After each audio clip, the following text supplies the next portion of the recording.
HSC ICT binary থেকে দশমিকের রূপান্তর শিখব ক্যালকুলেটর দিয়ে কম সময়ের মধ্যে। এই সংখ্যাটা বাইনারিতে দেওয়া আছে, আমরা ক্যালকুলেটর দিয়ে দশমিকে রূপান্তর করব। চলো আমরা দেখি।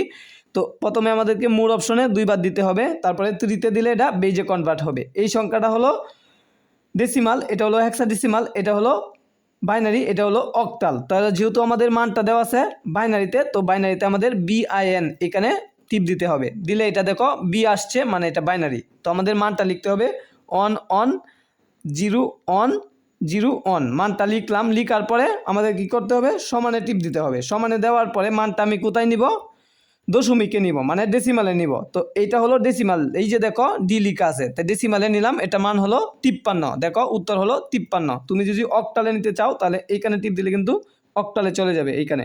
তো দিলাম, তো অক্টালে হলো 65, এই মানটার অক্টালে 65। যদি তুমি হেক্সাডেসিমালে নিতে চাও তাহলে 35, ঠিক আছে। আর যদি তুমি ডেসিমালে নিতে চাও তাহলে মানটা হবে 53।